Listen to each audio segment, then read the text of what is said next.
우리의 대인관계에서 가장 답답한 일은 상대방 말이 조금 더 틀림없는 진리이기는 하는데 나에게 관계없는 말을 할 때 우리는 가장 답답하다고 합니다. 상대방을 정확히 알지 못하고 거기다가 악단까지 퍼붓는다면 그야말로 괴로운 일이라 할 수 있겠습니다.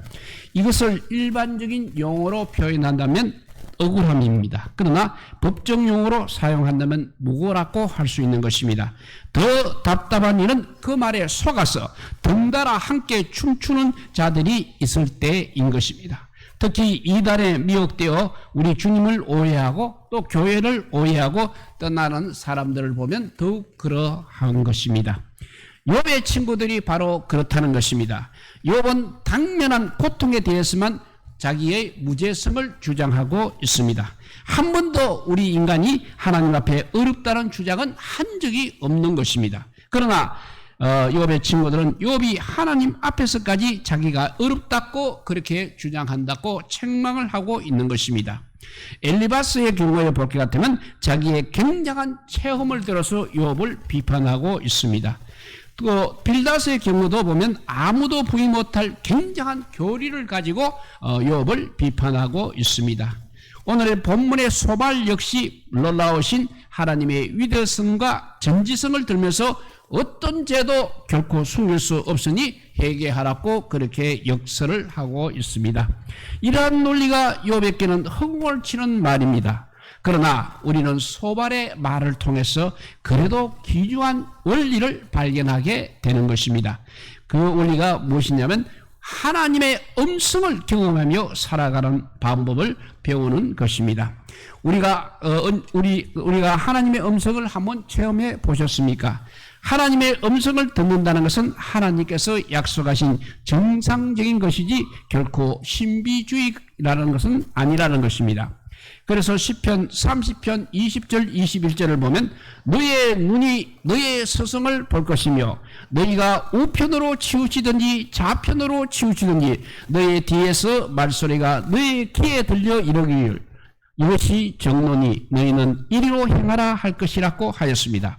예수님께서도 요한복음 14장 26절에 보혜사 곧 아버지께서 내 이름으로 보내실 성령 그가 너희에게 모든 것을 가르치고 내가 너희에게 말한 모든 것을 생각나게 하리라고 분명히 약속하셨습니다.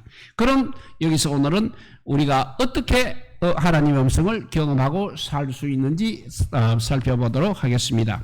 첫째, 나의 생각을 내려놓을 때 하나님의 음성을 들을 수가 있다는 것입니다.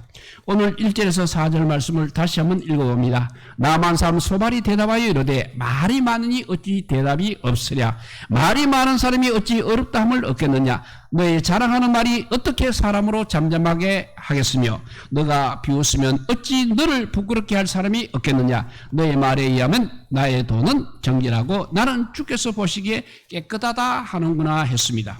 여기서 2절에 소발이 지적하는 말이 많은 사람은 소위 말하는 수다쟁이를 가리키고 있는 것입니다.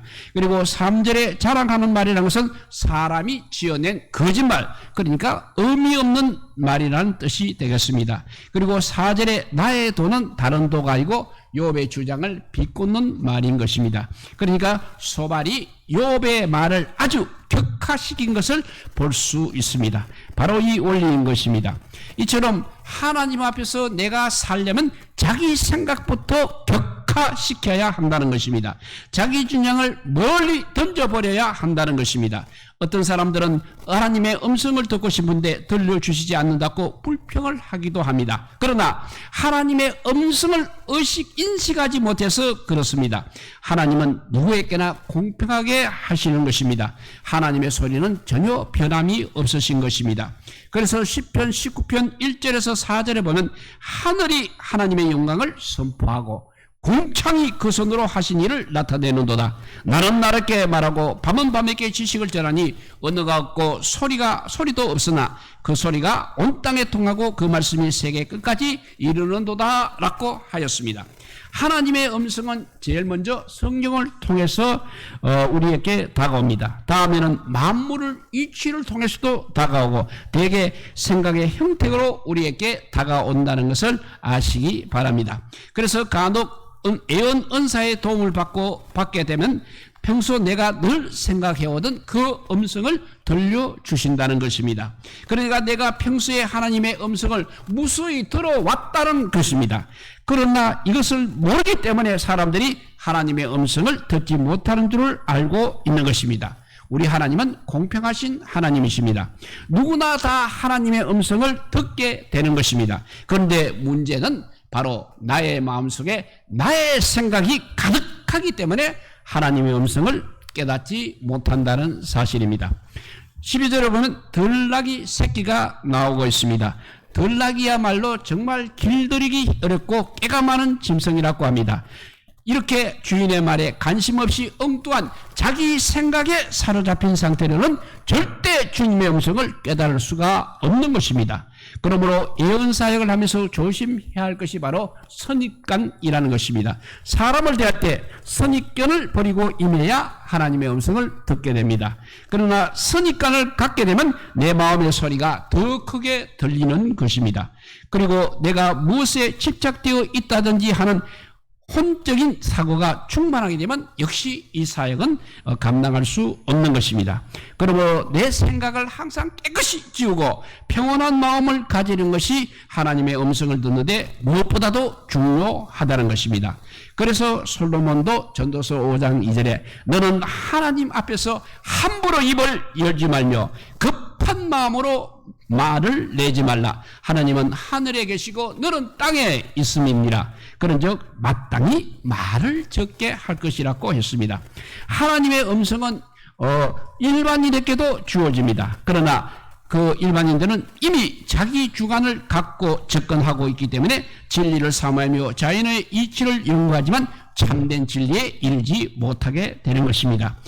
진정 비운 마음과 정직함으로 접근하게 한다면 아리스토텔레스나 창조 과학자들처럼 하나님이 계실 수밖에 없다는 결론에 도달하는 것입니다. 그렇지만 항상 자기 주관이 문제인 것입니다.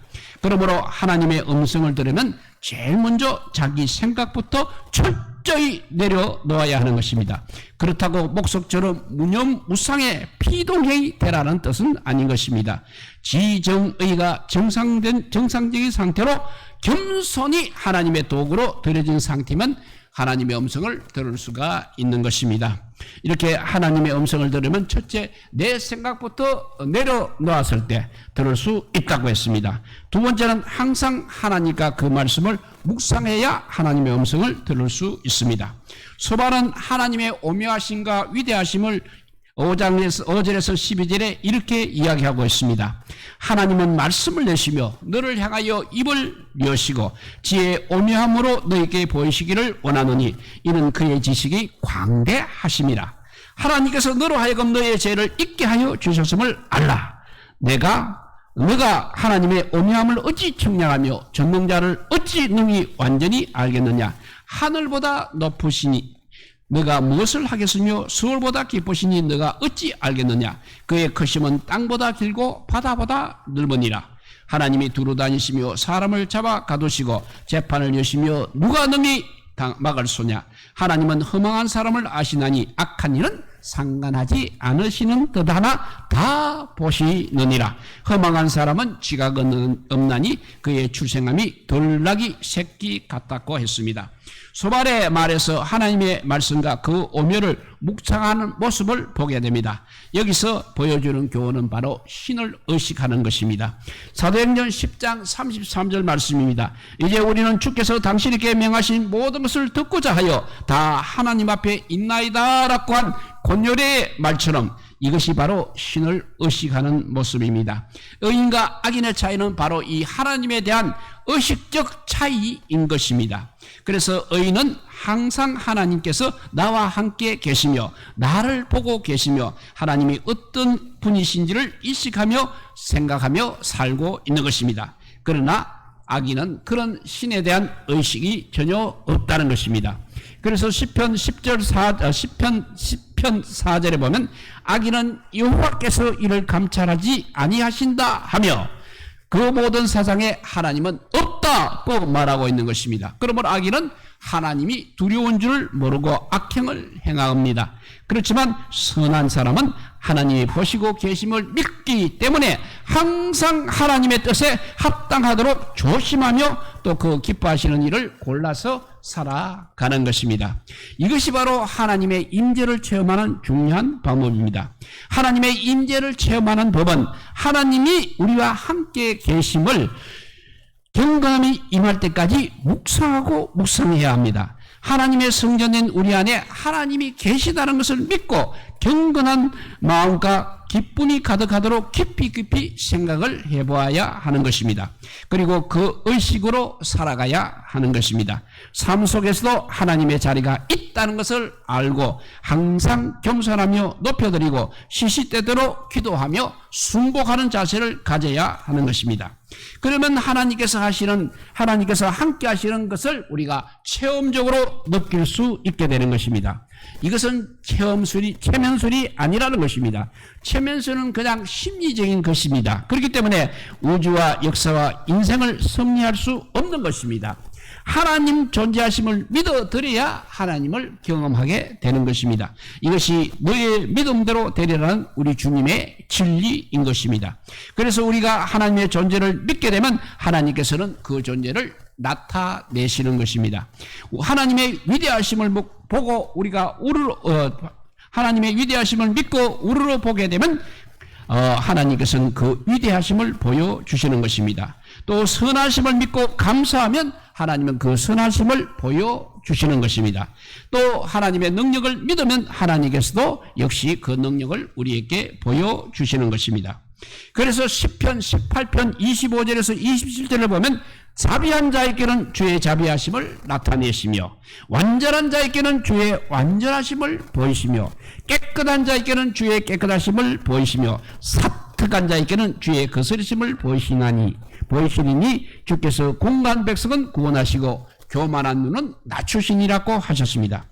우리는 기적의 하나님을 믿어야 기적이 나타나는 것입니다.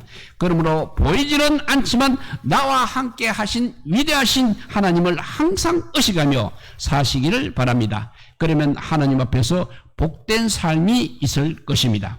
그리고 더 풍성한 교제와 음성을 듣게 될 것입니다. 내 생각만 내놓는 사람하고 한 걸음 더 나아가서 하나님의 위대하심을 묵상하는 사람과는 음성을 듣는 수준이 다르다는 것입니다. 더 나아가 더 풍성한 음성 가운데 거하려면 성경을 보시기 바랍니다. 날마다 성경을 보는 사람하고 보지 않는 사람과는 하나님의 음성을 듣는 수준이 크게 다르다는 것입니다. 성경을 우리가 묵상하게 되면 하나님께서는 그때부터 성경을 생각나게 하시며 성경으로 말씀하시기 시작하시는 것입니다. 그러므로 함께 하신 하나님과 그 말씀을 묵상하며 살아가기를 바랍니다. 하나님의 음성을 경험하며 살 수 있는 것, 첫째는 내 생각부터 먼저 내려놓았을 때 들을 수 있다고 했습니다. 두 번째는 항상 하나님과 그 말씀을 묵상해야 하나님의 음성을 들을 수 있는 것입니다. 세 번째, 겸손한 마음으로 하나님만 사랑해야 하나님의 음성을 경험할 수 있습니다.